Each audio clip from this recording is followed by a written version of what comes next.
trainer by profession. My question is like this. Das Doctor mentioned about universal brotherhood, and Doctor also mentioned that the similarities, the way we see God. He mentioned various religions. I would just like to ask this. Will it be okay for people of a different faith, let's say Christians? Can Christians refer to their gods or the God as Allah? Brother asked a very good question. That can people of other faith refer to their God as Allah? The answer was given in my lecture that if the God who you call as Allah fits in this four-line definition, you can refer, otherwise you can't.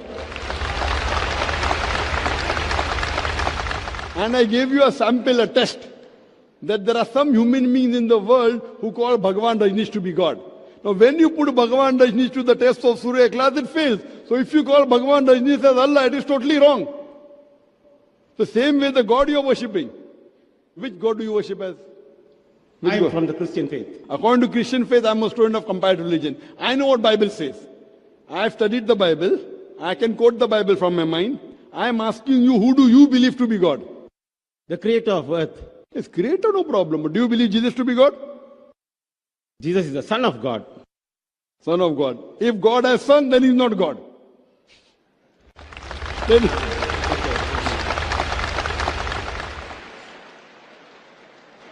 the Bible has got sons by the tons. If you read the Bible, Adam was son of God, Ephraim was son of God, Israel was son of God. All those who are led by the Spirit of God are sons of God. In that idiom, anyone who followed the commandment of God is a godly person. In that way, I have got no problem. In Hindi, we say, beta idhar aao. So no problem, beta. But if someone says, janawa beta, that means he is insinuating. So only calling son of God is a good word. But if you say begotten son, do you believe Jesus is begotten son? Jesus is the Son of God. So son of God, even Ephraim is son of God, Israel is son of God. So do you mean that Ephraim and Israel is same as Jesus, peace be upon him? I think it would not be fair to question in that manner, because if you were to see Christianity from a Christian point of view... Not Christian point of view. I see Christianity according to Bible point of view. If you want to understand any religion, go to the scriptures. If you want to understand Islam, don't look at me. Don't look at Muslims. You analyze the Quran and the Sahih Hadith. If you want to understand Christianity, you have to study the Bible. If I have to understand Hinduism, I have to study the Vedas and the other scriptures. So what you have to know that as a student of comparative religion, I am a student of comparative religion. I have studied the Bible, I have studied the Vedas, I have studied the Quran. And we have question and answer session for people to correct us. If you disagree with me, you have a right to disagree, but you have to tell me why. So I've given the talk here, and I know the concept of God according to Bible very well. I'm not bothered what the church says. Because for me, Bible is important, not the church. So similarly, as far as the question is concerned, you can call the God you worship as Allah if your God fits in this four-line definition. So in this four-line definition, even your Jesus Christ, peace be upon him, does not fit. And even Jesus Christ, peace be upon him, his father does not fit, because God cannot have son. So both of them you cannot call as God. Hope that answers the question. So Doctor, you disqualify Christians from calling Allah simply because the fact that Christians believe that Jesus is the Son of God. So that's the reason. If he is the Son of God, begotten Son, I disqualify. Because this statement, what you say Son of God, is referring to your Bible, Gospel of John, chapter number 3, verse number 16. I'm quoting. And you know that very well. Gospel of John, chapter number 3, verse number 16 says, God so loved the world that he gave his only begotten Son. Whosoever believeth in him shall not die but have everlasting life. You're smiling. Doctor, the way you seem to be answering my question, the spirit you are answering my question, the essence you are answering my question, doesn't seem to be promoting this brotherhood between you and me. It is putting a separation between you and me. Correct, because if you go against the Bible, I will separate from you. If you are towards the Bible, I'm with you. Anyone, any human being who wants to create disharmony because he's going away from a scripture, I will not agree with him. Because you are going away from the scripture and going towards your church. I am saying go back to your Bible. You quote the Bible. I am giving references. What you are saying is just out of your own mind. Now, if you try and take the Christians away from the Bible, I will not agree with you. You quote the Bible, and you quote the verses what Jesus Christ, peace be upon him, spoke. There is not a single unequivocal statement in the complete Bible where Jesus Christ, peace be upon himself, says that I am God, or where he said worship me. And I told you, if any Christian, anyone in KL or in Malaysia or anywhere in the world shows me from any version of the Bible where Jesus Christ, peace be upon himself, says that I am God, or where he says worship me, I, Dr. Zakir Naik, am ready to accept Christianity.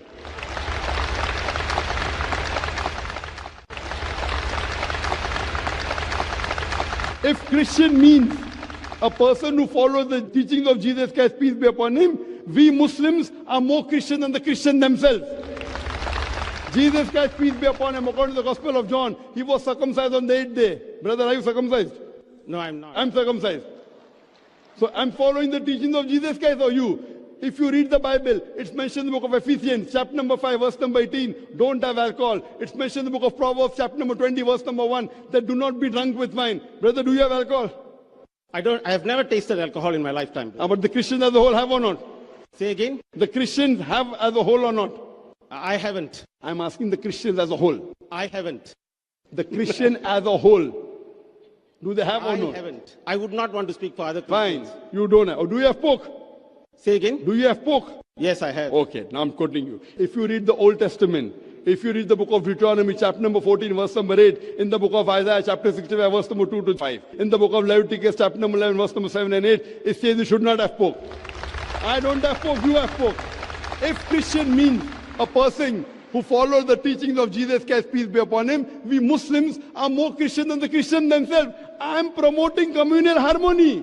I am quoting a Bible, and Jesus Christ, peace be upon him, said in the Gospel of Matthew, chapter number 5, verse number 17 to 20, if you break one jot or tittle from the Old Testament, you shall never go to paradise. One law, if you break of the Old Testament, you shall not go to paradise. I am more Christian than the Christians themselves. I can go on and on. I can go on and on talking about the similarities. There are differences. I am not here to talk about difference. I am talking similarities. But the problem is, if you say Bible is the word of God, why aren't you following the commandments of the Bible? Why? So this is the problem with the followers, that when they want to follow the scripture, what my solution is, simple solution. One simple solution. I tell that at least believe that one book is the word of God. So Christian would not mind, okay, fine, I agree, Bible is the word of God. The Hindu will say, I don't mind believing Veda to be the word of God. The Muslim will say, I don't mind believing Quran to be the word of God. I tell them, let us agree to follow what is common in all these three scriptures. What is different, we'll discuss tomorrow.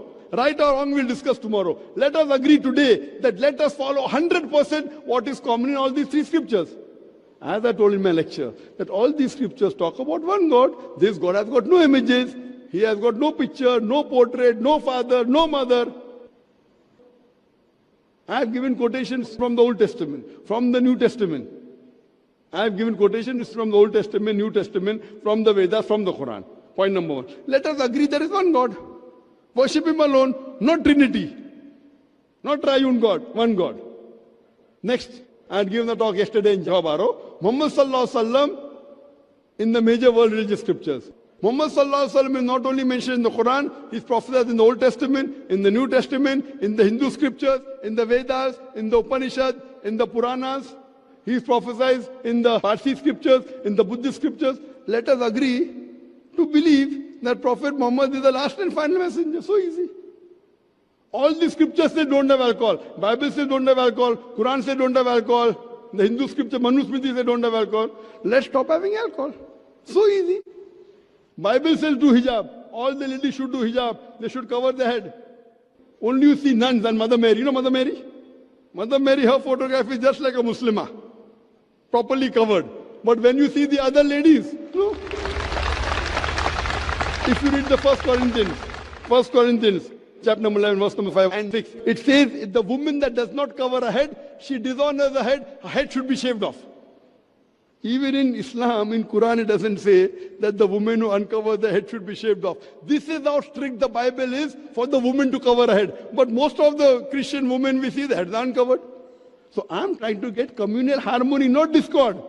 So please don't come here and say things which are wrong. Say again? Please don't come and lay allegation against me. I'm bringing Co-relationship. I am bringing communal harmony. That's the different thing that you want to go away from your Bible. I want to get you closer to your Bible. Thank you. Now, I feel that it is not fair just because you follow certain things in the Bible, you become more Christian than Christians. I follow a lot of things which is also in the Muslim faith. And I know a lot of things the Muslims don't follow in the Muslim faith. I'm sure you would agree with me. But would that make me more Muslim than Muslims? There is not a single statement you can give in the Quran as a whole. Not you may be better than one individual Muslim. He is a namesake Muslim. Muslim means a person who submits his will to God. If he says he submits and he does not submit, he is a pseudo-Muslim. He will not go to Jannah. He will not go to Jannah. Just by saying that I am a Muslim will not take him to paradise. I will openly say that. Unlike in your Christianity, that you believe Jesus Christ, peace be upon him, died for your sins according to your church, and you go to heaven. That's not part of the Bible. That's the teaching of the church. So I am here to promote communal harmony, to let people know. And what I am telling is quotation directly. You tell me what is common. You tell me one thing in the Quran which I don't follow. Show me one thing. Tell me one thing. One thing in the Quran. I can see something common in what both of us are saying. Sorry? I can see something common. There are many things common, not something common. I can see something common. I can see. I didn't say you can see. I said that I can see something common in what both of us are seeing. I can see that there are some Christians who do not follow Christianity as well as they should. And I can see there are some Muslims who do not follow what Islam teaches as they should. Not some Christians. According to statistics, majority Christians don't follow. According to statistics today, there are 7 billion people in the world. The people who profess the Christian faith, they may be close to 2 billion. The people that profess the Islamic faith, more than 1.5 billion. But the people who follow, the majority in the world are Muslims. Majority. The Christians, they don't follow. So as a whole, the religion, we have black sheep in our community. But as a whole, the religion which is maximum followed, the teaching of any religion, that is Islam. I know there are black sheep in the community. There are many black sheep. But as a whole, as a percentage, today's statistics tell us the religion which is maximum followed, the teachings based on the Quran, on the scripture, is number one Islam. That's the reason today, the fastest growing religion in the world is Islam. Brother, if you have any question, yes, you can pose a question or go behind the queue. Yes, brother. Pose your question.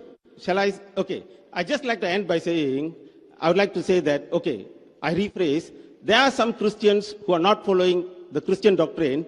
There are some Muslims who do not follow the Muslim doctrine. I would like to end by saying, however, I would not want to boost my ego by saying, I am more Muslim than Muslims. Thank you, sir.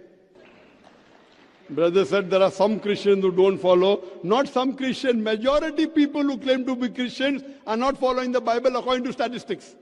And I do agree that there are some Muslims who are black sheep who are not following. Those who don't follow the scripture, those who go against the Quran, they are not true Muslims. They may be part or they may be pseudo. But you can never say, never ever can you say, until you accept that there is one God and Prophet Muhammad is the messenger of God. You can never claim to be better than the Muslims.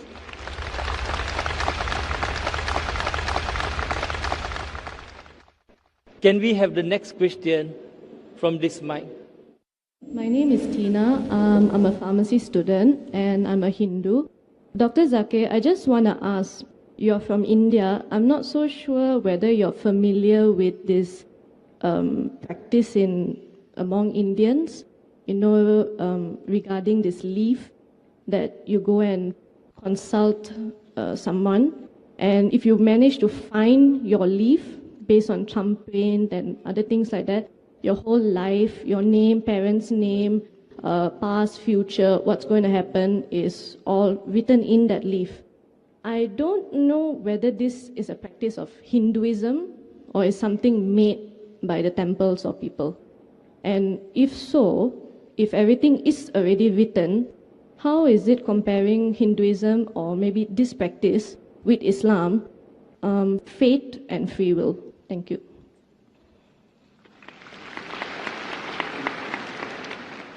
The sister posed the question that there may be certain practices in India about picking up leaf which mentions about a future.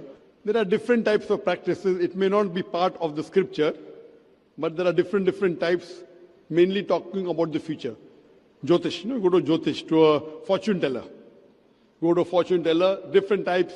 You see on the streets, there are many cards kept, and a parrot goes and picks up a card, and then they read, and that talks about the future. You go to a machine, put your date of birth, and the machine tells you something. Now, based on this, you go, it's very common, and people make a fast buck out of it. I'll first tell you about it. There was a psychologist in States who taught a class of 100 students, and at the end of a week, he said, I will tell you about your past to each student. And he wrote to each student separately. He gave them a chit. He said, don't open. You open together, and after you open, you tell me how accurate was I in my talking about your past. So all the students opened, and 95% of the students, they said that the professor was more than 90% correct. 5% said that he was 80% correct. The key to it was the professor wrote the same thing for everyone.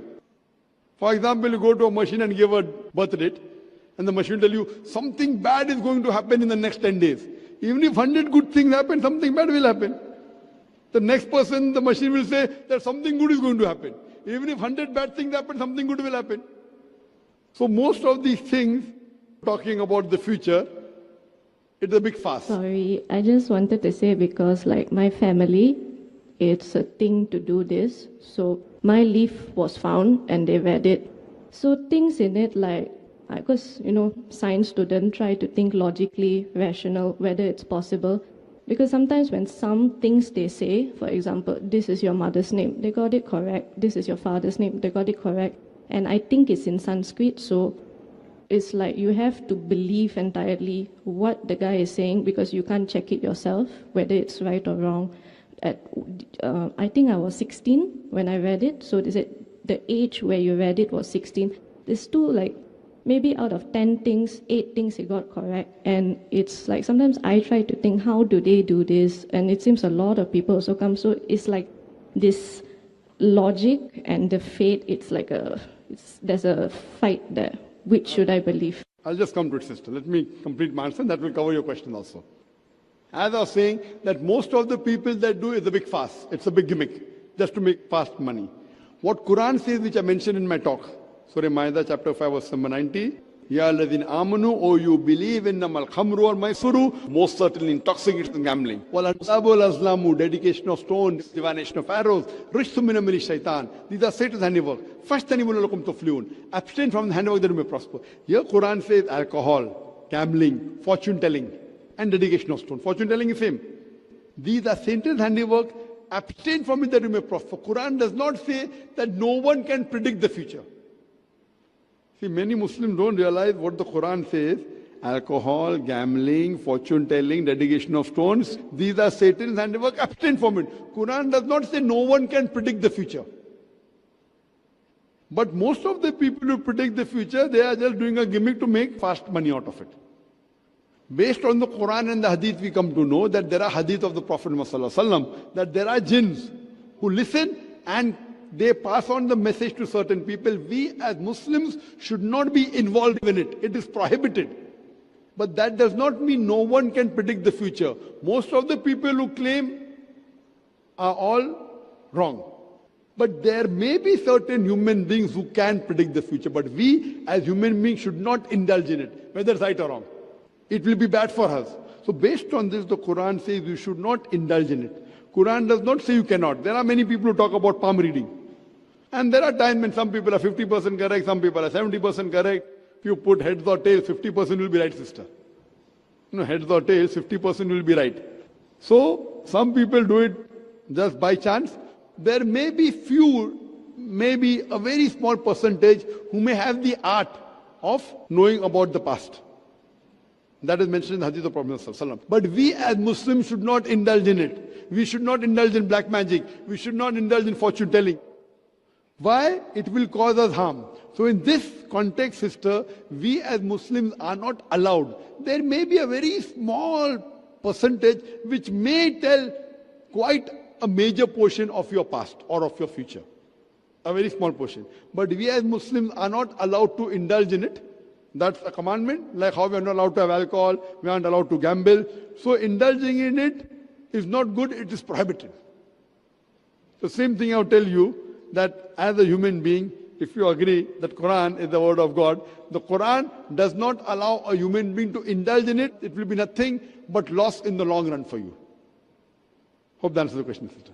Now, now once I've already seen it, I rather would have not seen it. But because now you know it, and then it's stuck here, it's a bit difficult sometimes when you want to just believe in fate or free will. And then in this context, do you believe that we can still practice free will, or is on fate? Sister asked a question that if you know what is happening, then can you practice free will? As I told you, there's no one you can say who can 100% talk about the future. So even if you're, like you said, out of 10 things, 8 are coming correct. You may never know the thing which hasn't come correct yet will come correct or not. So you yourself said 80% correct. So it may come, may not. So it's in the free will. As far as Islam is concerned, Islam, we have to believe in destiny, that is qadar. It's one of the pillars of Iman that we Muslims should believe in qadar, in destiny. I will tell you what is destiny as far as Islam is concerned. That is clearly mentioned in the Quran that Allah subhanahu wa ta'ala, when a child is born, the father is worn down the neck. It's mentioned in the Quran. Everything what you're going to do, Allah knows. But that does not interfere with your free will. Allah has given a free will. For example, if a teacher is teaching in a classroom for 1 year, just before the final examination, the teacher predicts that this student, he will get first class. He'll come out first in the class. This student, he'll get second class. This student, he will fail. It's just an example, brother. Don't feel bad. Now, when the examination takes place, after the results out, this student comes out first class first, he gets second class, this student fails. Now, can the student who failed tell the teacher, because the teacher predicted I will fail, therefore I failed? Can he blame the teacher? Yes or no? No. Why? Because the teacher knew this student intelligent, used to do his homework, used to attend the class throughout the year, this student average, this student used to go for movies, play hooky, bunk school. So teacher predicted. Same way Allah subhanahu wa ta'ala is ilm-e-ghaib. Now the difference between the teacher and Allah is the teacher as a human being can make a mistake. Can be right 99% but not 100%. Always Allah has ilm-e-ghaib. He has knowledge of the future, but He has given you a free will. For example, you come at a crossroad. There's road 1, 2, 3, 4. You can choose any. You choose road 2. So Allah knows in advance, on this particular date, on the 29th of September, you will come at a crossroad. You will choose road 2. It is not because Allah has mentioned you will choose road 2 you're choosing. It is because you will be choosing Allah road in advance. For example, after you pass standard 12th, your A levels, you can either become a doctor or engineer. You choose to become a doctor. So Allah knows in advance that after you pass your A levels, you will choose to become a doctor. Choice is yours. Not because Allah has written you have become a doctor, because you have chosen, Allah wrote in advance. Now once you have come at a crossroad, 1, 2, 3, 4, you have taken road 2, you come at another crossroad, A, B, C, D, E. You choose road D. Allah knows in advance that when you come at the next crossroad, you will choose road D.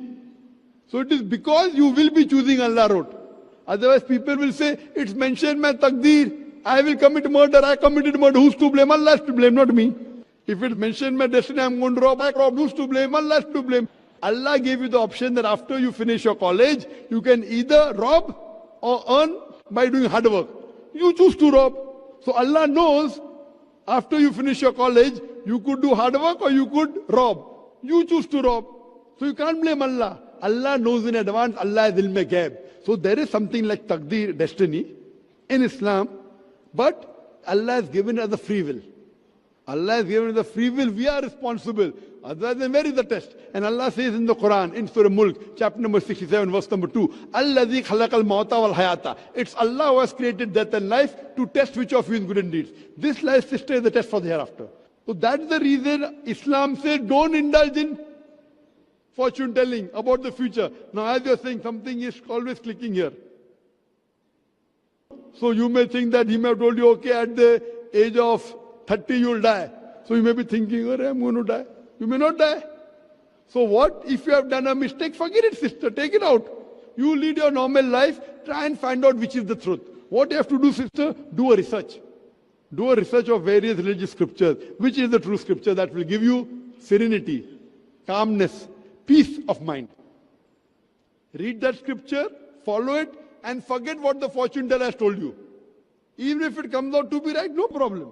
You do what you feel is right based on your research. That how to lead a life. So this Quran, sister, is the last and final guidance given by Almighty God to humanity. It's not meant only for the Muslims or the Arabs or the Malay. It's meant for the whole of humanity. And if you read this book, inshallah, you would get peace of mind. I request the volunteer to gift you a copy of the English translation of the Quran. You read it, inshallah, it will give you peace of mind. Thank you. Hope that answers the question. Thank you. We will come back to mic 1. I request the non-Muslim brothers and sisters, this is the opportunity to ask questions. Please feel free. Though the moderator said you have to ask questions on the topic, for non-Muslims, there is a concession. You can ask any question on comparative religion. Whether it be Islam, whether it be Christianity, whether it be Hinduism, whether it be on the topic, outside the topic, this is the opportunity. Normally, after religious talk, the person who gives the religious talk doesn't have open question answer session. Because if you have open question answer session, the poll will open up, you know. So normally after religious talk, you don't have open question answer session. I like having open question answer session, and the question answer session is better than the talk because it's a dialogue. You know, talk is a monologue, one-way talk. It's a challenge for me also, and you have a right to question me. You have a right to disagree with me. Only tell me the reason. If I'm at fault, I will agree. If not, I will correct you. You can even criticize the Quran. Please feel free. This is the opportunity. Normally, you don't get such opportunities after religious talk where you can ask any question. You can ask any question on comparative religion. I request my non-Muslim brothers and sisters, please come to the microphone, make a queue, ask the question, something which is troubling you, maybe before you came here, which was troubling maybe 2 years back. This is the opportunity. I will try my level best. Even if you criticize Islam, I'm young, I can take it. So I've got white hair, but I'm young, mashallah. Yes, brother. Mandasya janajana slakhaya chakshurmritamena tasmai Sri Gurave namaha ukam karoti vachalam bangam langayati ingri yakripatamaham vande Sri Gurudinatarinam. My name is Chaitanya Haridas. By profession I am a lecturer, but I also do cross-religious studies. Actually I have prepared a question, but that question is not so relevant to the topic today. And because this question was with me for many years, so I'm going to change the question that's relevant. Especially respected Dr. Zakir, you have mentioned about the Vedas, the Upanishad, and all the some of the Ishopanishad. But I like to quote a quotation here from Srimad Bhagavatam, Canto 3, Chapter 11, Text 35, which says, Purushaya Paracharya Brahma Netram Ham Adbhuta Kalpa Yat Brahma Brahma Sat Brahmati Yam Viduhu. The meaning is, in the beginning of the first half of Brahma Kalpa, where Lord Brahma appeared, then Brahma's life, there is a millennium called Brahma Kalpa.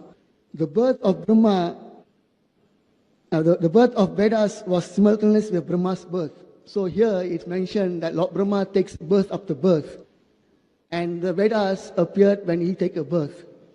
So based on the literatures, Lord Brahma's age, full age is 311 trillion and 40 billion years. And if we go in that calculation, I think many of us here are bewildered. But this is the quotation from Srimad Bhagavatam. Another thing, why I mentioned this, because Dr. Zakir have mentioned that the Vedas says that the Lord don't have a form. But the same Vedas also mention the Lord have a form. I quote another verse from Brahma Samhita, chapter 5, text number 1. It says, Ishvara Parama Krishna Satchidananda Vigraha Anadir Adir Govinda Sarvakaranam Karanam Ishvara Parama Krishna. It says the Supreme Personality of Godhead, Krishna, is the Supreme Controller. Ishvara Parama Krishna. Sachit Ananda Vigraha. Sachit Ananda means eternal, blissful and full of knowledge. So it says Sachit Ananda Vigraha. Vigraha here refers to the form, a transcendental form which is given in the Vedas.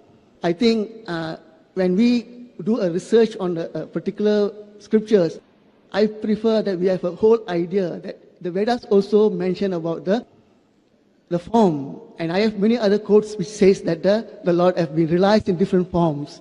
Which Veda are you quoting, brother? This is Srimad Bhagavatam. Srimad Bhagavatam is not part of the Vedas. Vedas are four: Rig Ved, Yajur Ved, Sam Ved, Atharva Ved. Yes, I agree with that. Right? But the Brahma Samhita is the commentary by Brahma. Don't quote commentary, quote the text. If you follow the commentary of the commentary of Quran is written by human beings. You quote the text.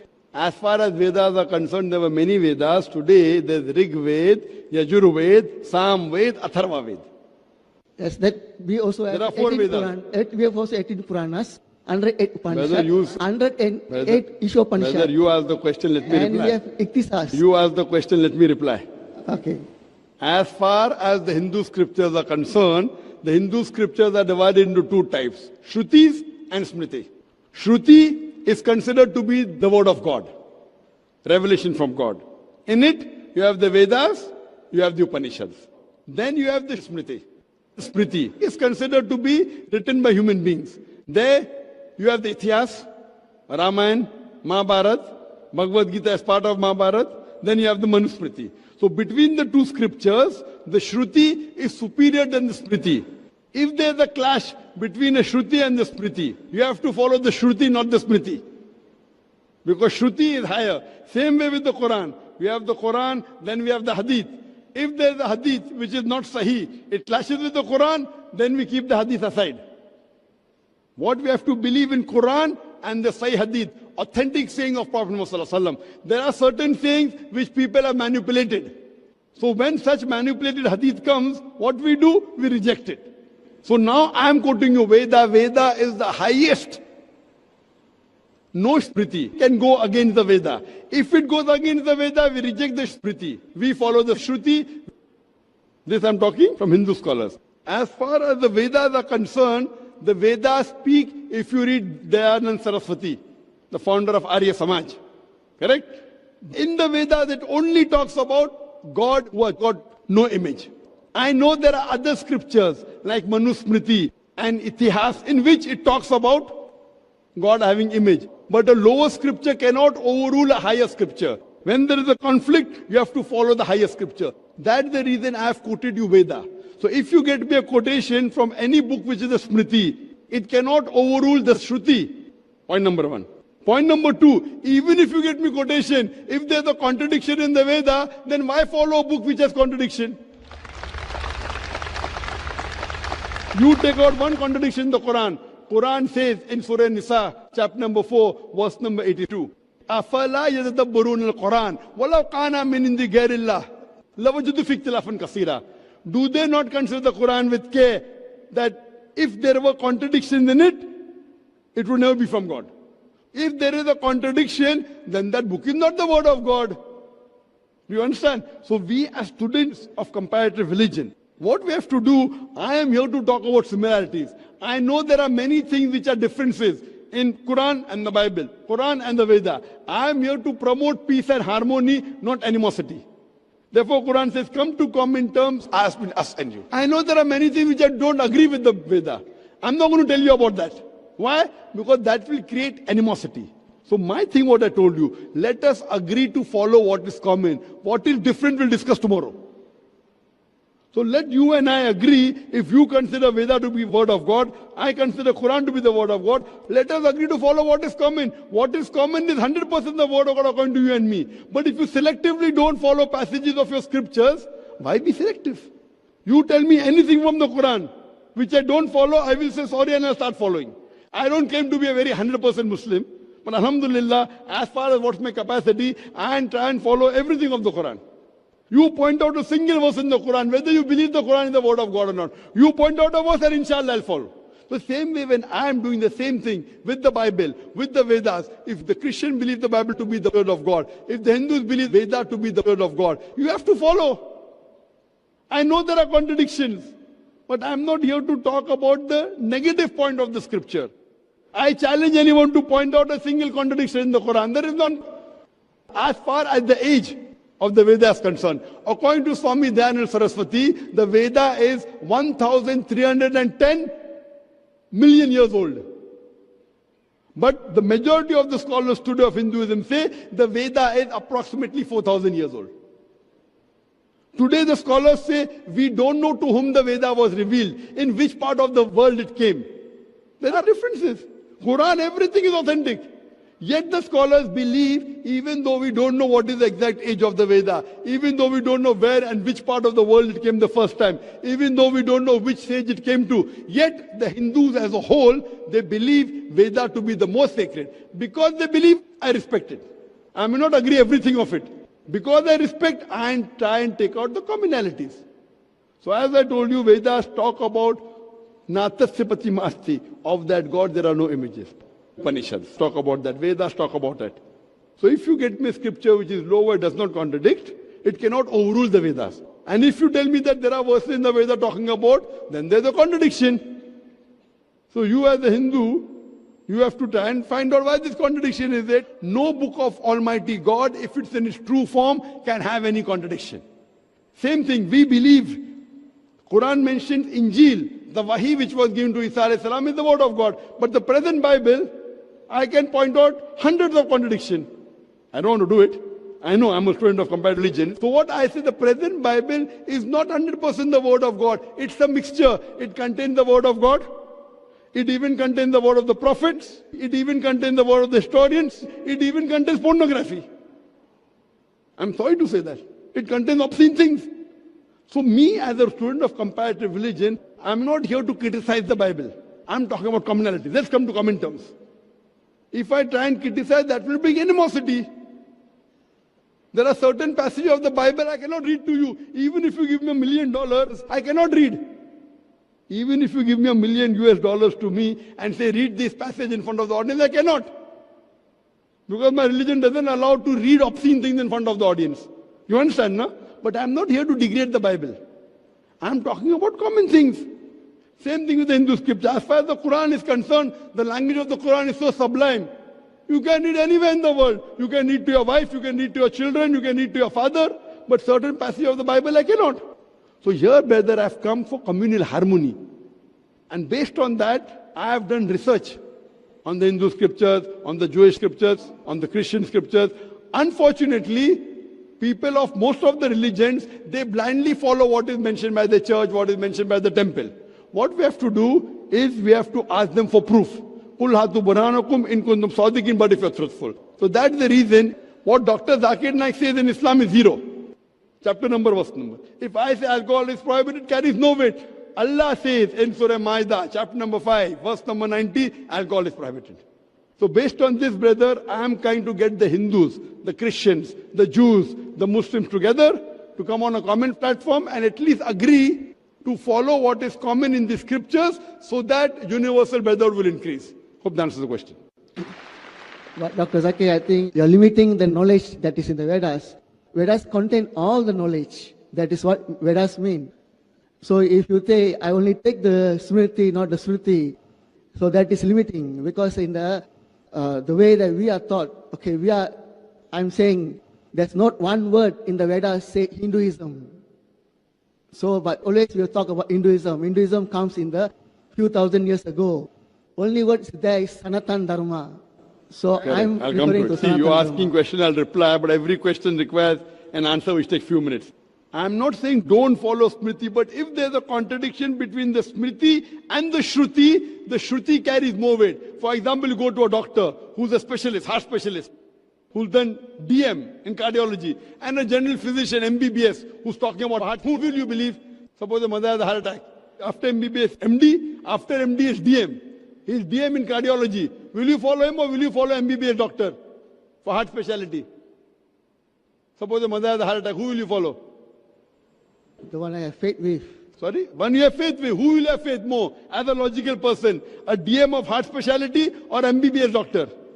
Even the person can have higher No, not knowledge. can. If you don't know both Even of though them. they have higher knowledge, maybe he is not experienced. But you have two people, you have come first time to a country and one has DM, one has MBBS. Who will you take your mother to?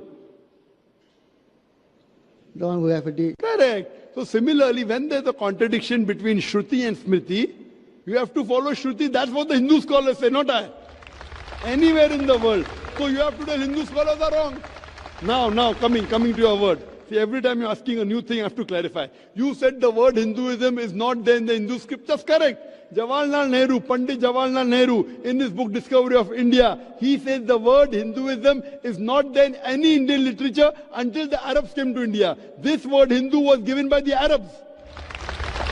The Arabs gave the word Hindu to the people who live in the land of the Indus. Even today when I go to Saudi, they call me Hindi. So Hindu is a geographical definition. The word Hindu was given by the Arabs. People living in the land of Indus. So Hindu is a geographical definition for the people living in the land of the Indus Valley.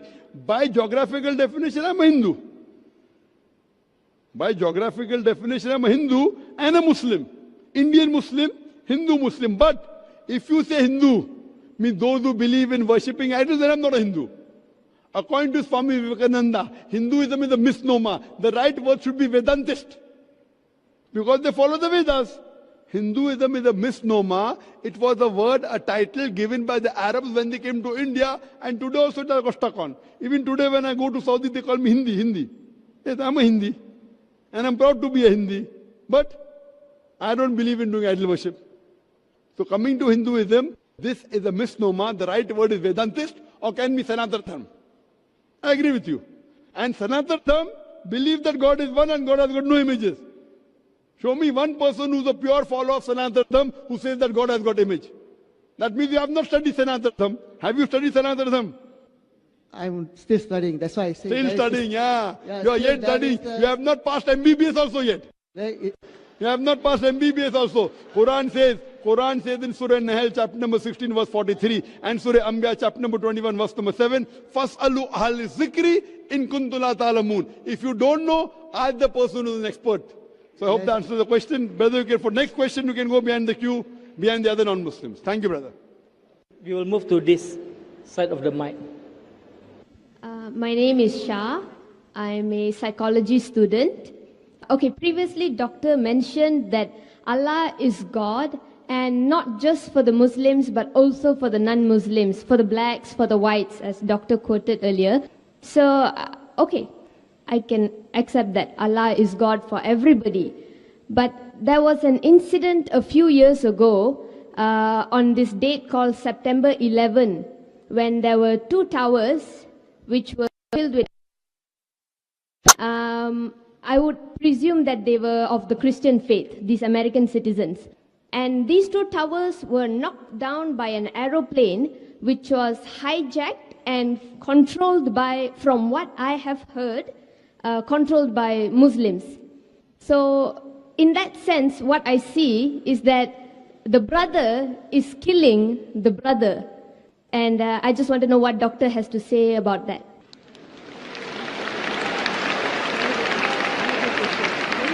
Sister asked a very good question, referring to 9/11, September 11, just passed away a couple of weeks back. That the Twin Towers was there, it was knocked down by a plane, there were majority Christian in it, knocked down what she heard, and she's very clear, mashallah. She heard that Muslim controlled the plane. Sister, till now, it's only a hypothesis. It's a hypothesis that Muslims were there. It was 19 Arabs who hijacked the plane and they banged on the Twin Towers. According to 75 scientists, American, all of them Christian, according to 75 American scientists and professors, if you have seen the documentary Loose Change is a documentary made by a young American. He takes interviews, and these 75 scientists and professors say that we cannot ever believe that 19 Arabs can hijack a plane and knock into the Twin Towers. It is an inside job done by the White House. White House, you know White House?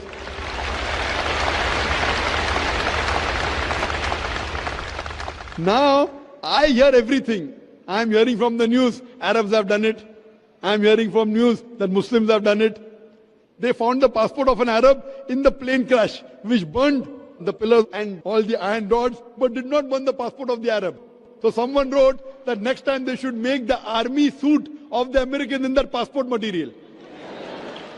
I've given a full lecture on is terrorism Muslim monopoly. It is so effective. My lecture is so effective that the Westerners don't want to be in the country today.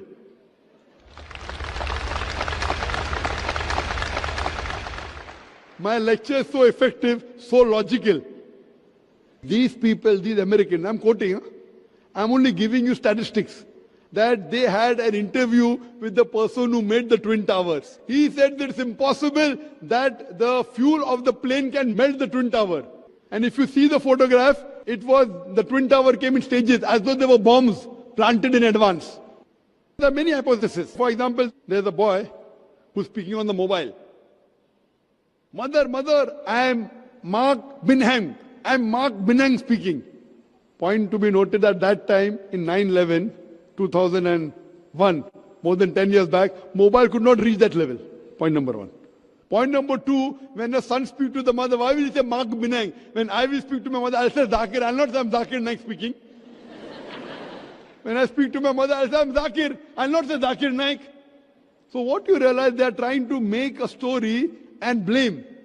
And that person on the mobile told the mother that it was Muslims. So all these documentaries you see, Loose Chain, Fahrenheit, many documentaries. If you ask me who did it, I would say I don't know. But as a logical person, the logical proof of loose change is much more logical than the proof given to me by the American government. And then they want to attack Afghanistan. Afghanistan give me proof, they want to give proof to Musharraf. Why? And I speak so openly, Westerners believe in freedom of speech, but they don't like my talk. So what they do, then prevent me to enter in the country.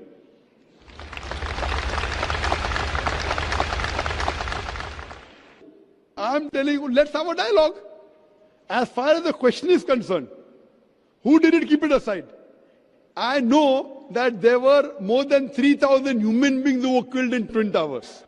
If you want the Islamic answer, as I mentioned in my talk, as per Surah Maida, chapter number 5, verse number 32, if anyone kills any other human being, unless it be for murder or for spreading corruption in the land, it is as though he has killed all of humanity. So whoever did the Twin Towers, whoever did it, whether it was inside job, whether American did or Muslim did, whoever did it, it is wrong, prohibited, haram, I condemn it.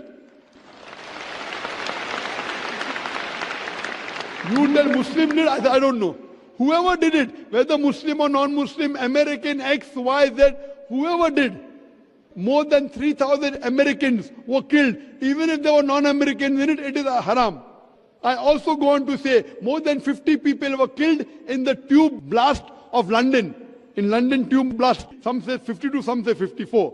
So I say more than 50. When more than 50 people were killed, I condemn it. In Bombay, where there were train bomb blast in 2006, more than 180 people were killed. I condemn it. But I don't put a full stop there. I also say that I condemn the thousands of innocent people killed in Afghanistan, in Palestine, in Iraq.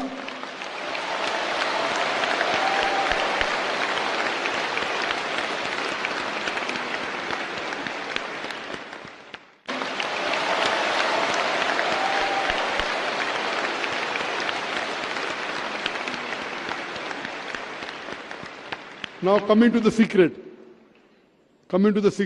No, I condemn 3,000 Americans killed. Everyone is happy. I condemn more than 50 people killed in London tube blast. Everyone is happy. I condemn more than 180 people killed in Bombay. Everyone is happy. But when I say I condemn the thousands of innocent people killed in Afghanistan, in Iraq and Palestine, the Home Secretary of UK doesn't like it, so she bans me. Freedom of speech. When you want to criticize the Prophet of Islam, Muhammad Sallallahu Alaihi Wasallam, freedom of speech. And I said I condemn the innocent people killed in Afghanistan. No, I'm careful, because I'm a debater. Because if I say thousands of people killed, they say, oh, Zakir is supporting terrorists in Afghanistan. So I'm going out of my way to say thousands of innocent people killed in Afghanistan. They may be terrorists, Allahu Alam, I don't know. So I'm so careful. When I said America, I didn't say innocent Americans. As any American you kill, I condemn. in the Twin Towers, in the London bomb blast, in the Bombay bomb blast. But in Afghanistan, I said innocent, so it doesn't go down the throat. You know why? Because Zakir gets large audiences, no? Today the media wants to malign Islam, but if they have a person who's clarifying the picture of Islam, they want to ban him. Let's have a dialogue, come to common terms. So as far as killing innocent people, sister, whoever did it is to be condemned. But don't follow the media. The media today is the most powerful weapon in the world. It can convert black into white, can convert day into night, hero into a villain, villain into a hero. That's why I said, doctor, from what I have heard. I agree, your question was very I'm good. Not sure. You're not sure, I'm not sure. Yes, I don't think anybody... I thank you, you're not like the American, very good. And neither are you like the... Thank you. Neither are you like the Home Secretary of UK. Your question was very clear, and my answer is clear. Whoever did it, it is wrong, killing any innocent people. And just one more I like to give an incident. When I gave a talk in Bombay on is terror in the Muslim monopoly, I gave a talk. After the train bomb blast, the police of Bombay told me, Zakir, you're popular among the Muslims, why don't you give a talk? And the Muslims said, oh, only Zakir is truthful, he can talk to the police. So I was on the edge of the sword. Both are telling me to give a talk. Bakra mil gaya. And I told that